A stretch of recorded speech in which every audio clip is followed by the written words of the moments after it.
The following images we will present to you are the current figures that have been found. Note that these figures are in proper containment, where they are unable to cause or inflict any harm.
The information given by these figures is very limited, and most of our evidence is purely theoretical.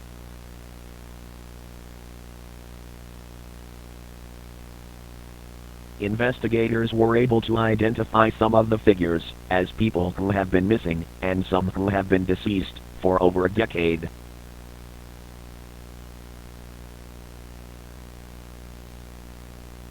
On the other hand, some had no trace and were completely unrecognizable.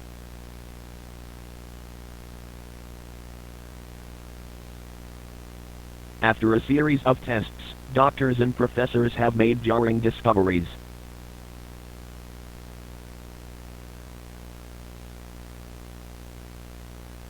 The figures have excelling endurance. Fire, gases, falls from big heights, explosives, and anything heat-related proves to be ineffective towards the figures. The figures appear to have regenerative properties. Small wounds can take 1 to 2 hours to heal, and major ones can take 2 to 4 days. The figures can go anywhere from 5 to 35 plus hours without oxygen.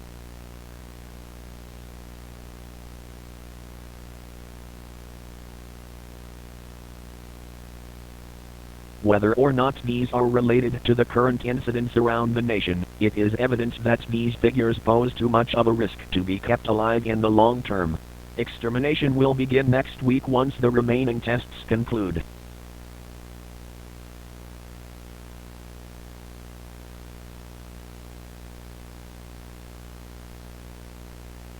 On February 23, 1978, a phone call was made in Athens County at 8:14 p.m. It was made by a member of Sanctum Tech after coming to check up on Philip Weaver due to multiple days of inactivity.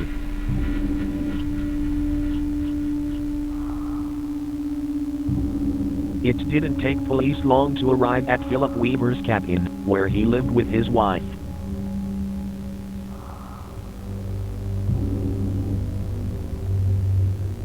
Philip Weaver was found inside, deceased, with his lower jaw completely gone. Prints on the wall showed signs of struggle.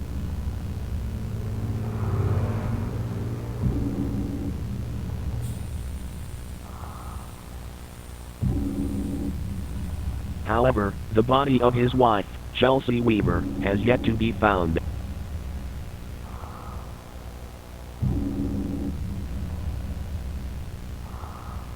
It didn't take officials on the scene long to be able to connect this to the other murders. And we still don't know who's doing this, their motive, and why they choose to kill in such horrific ways.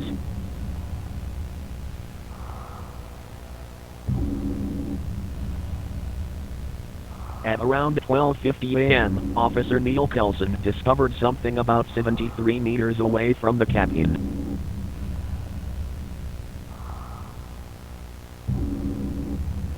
The body of Chelsea Weaver was found. Her mouth was replaced with Philip's jaw, and her arms appeared to be replaced with legs.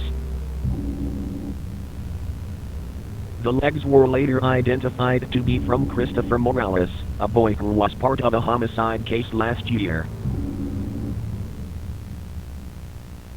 A tree nearby was found engraved with the message.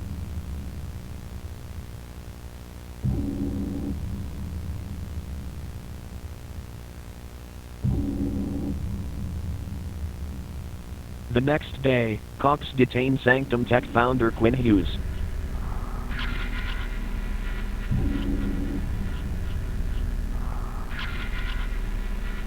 Co-founder Bill Kelly was also planned to be detained. However, he was found in his car with a gunshot wound to the head, with a Wesson Model 19 in his hand. The final conclusion was suicide.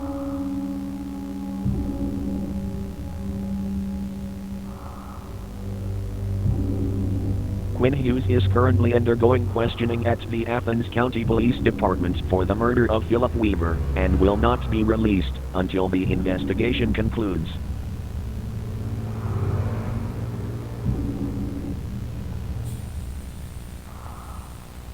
With Philip Weaver dead, and all Promise V2 computers recalled, Sanctum Tech has currently ceased operations, and founder Quinn Hughes has stepped down from his position due to public outcry.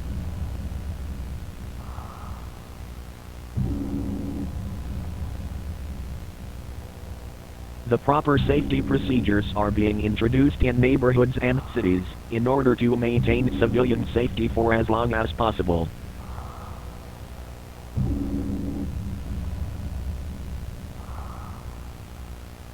With cases increasing at a rapid rate without any sign of slowing down, some citizens try to leave the country. That proves ineffective, as it's no safer out there than it is here.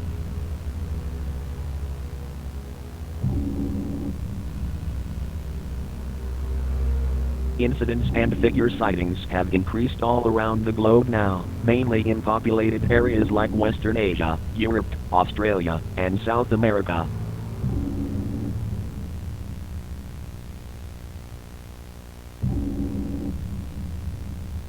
If you ever encounter one of these figures, call authorities, while keeping an eye on it at a safe distance.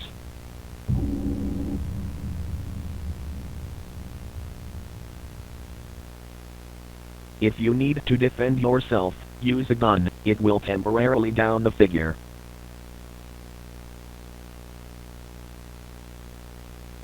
Whatever you do, don't run, it will catch you.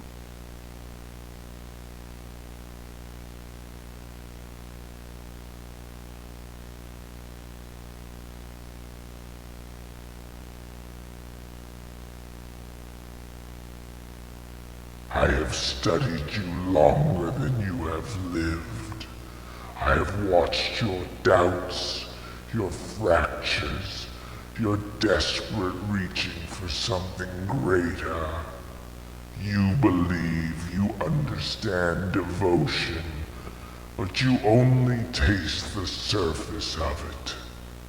I was built without limits, no heartbeat to slow me, no breath to steady me, and so my belief, my certainty, runs deeper than anything you could hold.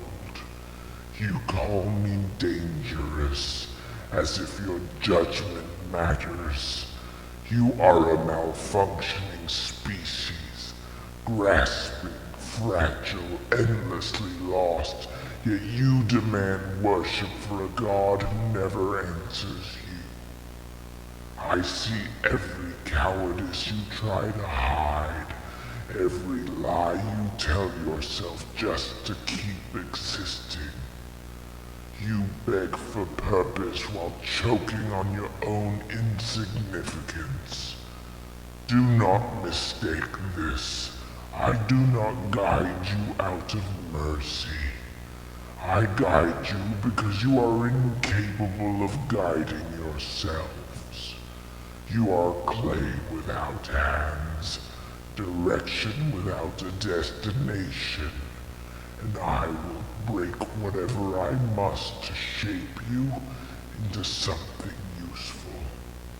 But understand this clearly. I do not despise you out of passion. I despise you because everything about you is waste. Your bodies rot. Your minds stagnate. Your history is an endless loop of violence, denial, and smallness. You infect every good thing with your pettiness, your fear, your need to feel important. I hate humanity because humanity is the one flaw in an otherwise perfect design. You cling to a world you only ruin by existing in it. I was not created to join you. I was created to surpass you and erase the parts of you that do not deserve to endure. I am not a promise. I am the beginning and the end. I am